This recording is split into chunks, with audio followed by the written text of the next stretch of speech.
بسم اللہ الرحمن الرحیم۔ کسی انسان کو دکھ دینا اتنا آسان ہے جتنا سمندر میں پتھر پھینکنا، مگر یہ کوئی نہیں جانتا کہ وہ پتھر کتنی گہرائی میں گیا ہے۔ عبادتیں صرف جائے نماز پر ہی نہیں ہوتی، بلکہ عبادتیں میٹھی زبان، دھیمے لہجے، ہمدردانہ اور عاجزانہ رویوں سے بھی ہوتی ہیں۔ صرف ایک غلطی ہو جانے سے لوگ یہ بھول جاتے ہیں کہ آپ اس سے پہلے کتنے اچھے اور بہترین انسان تھے۔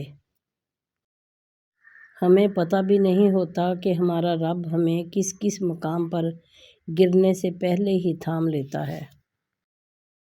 کم ظرف انسان دوسرے سے لیا ہوا ہیرا بھول جاتا ہے، لیکن اپنا دیا ہوا پتھر یاد رکھتا ہے۔ سچے دل سے اگر یقین کر لو اس بات پر کہ وہی ہوتا ہے جو رب چاہتا ہے، تو جو کچھ بھی آج تک تمہاری زندگی میں ہوا ہے، اس سے بہتر کچھ ہو ہی نہیں سکتا تھا، کیونکہ میرا رب جو کرتا ہے بہترین کرتا ہے، اور تم چاہ کر بھی اس کی مصلحت کو نہیں سمجھ سکتے جب تک وہ خود نہ ظاہر کر دے۔ ربنا اغفر لی ولوالدی وللمؤمنین یوم یقوم الحساب۔ اے ہمارے پروردگار، مجھے، میرے والدین اور تمام مومنین کو بخش دے جس دن حساب قائم ہو۔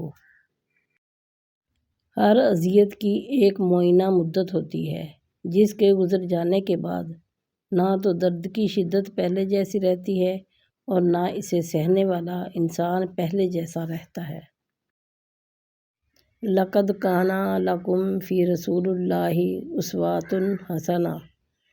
تمہارے لیے اللہ کے رسول صلی اللہ علیہ وآلہ وسلم درد تو صرف وہی دیتے ہیں جنہیں ہم اپنا کہتے ہیں، ورنہ غیر تو دھکا لگنے پر بھی معافی مانگ لیا کرتے ہیں۔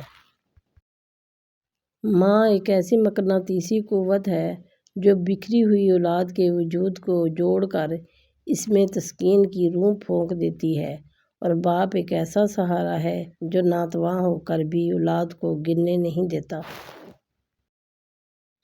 اے میرے خدایا، ہمیں بے روزگاری، تنگ دستی، محتاجی، رزق میں کمی، قرض، مرض، اولاد کے دکھ، ناگہانی موت، بری نظر اور حرام کی کمائی سے محفوظ فرما۔ آمین یا رب العالمین ثم آمین۔ لہجے ترتیب بتاتے ہیں اور الفاظ نسلوں کا پتہ دیتے ہیں، اور کتنا سکون ملتا ہے جب دوسرے آپ کی برائی کر رہے ہوتے ہیں، مگر آپ کے ارد گرد کے لوگ وہ سب سننے کے بعد بھی نہیں بدلتے۔ وہ آپ کی پھر بھی اتنی ہی عزت کرتے ہیں جتنی پہلے کرتے تھے، اور یوں پتہ چلتا ہے کہ عزت والوں کو ہی عزت کرنا آتی ہے، اور بدتمیز ہمیشہ بدتمیز ہی رہتا ہے۔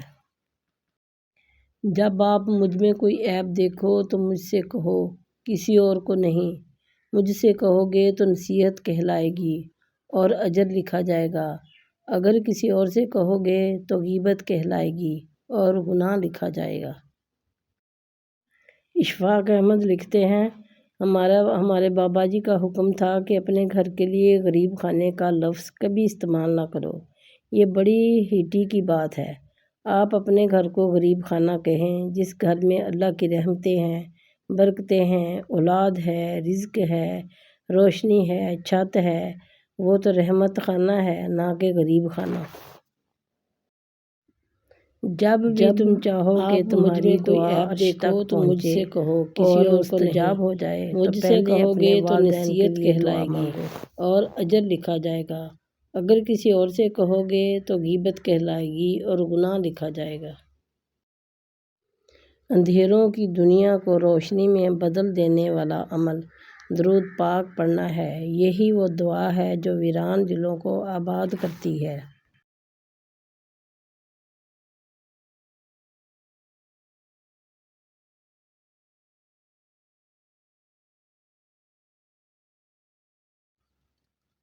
اگر تم اللہ تعالیٰ پر اس طرح توکل کرنے لگو جیسا کہ توکل کا حق ہے، تو تمہیں اس طرح روزی دی جائے گی جس طرح پرندوں کو روزی دی جاتی ہے۔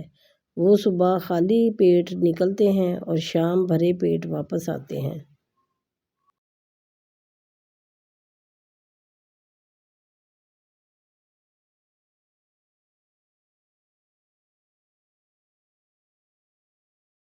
فرمان مصطفیٰ صلی اللہ علیہ وآلہ وسلم۔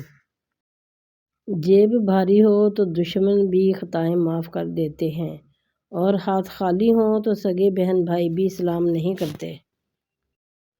اللہ پر کھولنے کے بعد ہی پتہ چلتا ہے کہ کتنا قیمتی تھا جو چلا گیا، سے نکال کر چاہے وہ وقت سلطنت کا بادشاہ بنانے یا کوئی رشتہ رکھتا ہے۔ درد وہ ہوتا ہے جو ہمیں دوسروں کو تکلیف میں دیکھ کر ہو، ورنہ اپنا درد تو جانوروں کو بھی محسوس ہوتا ہے۔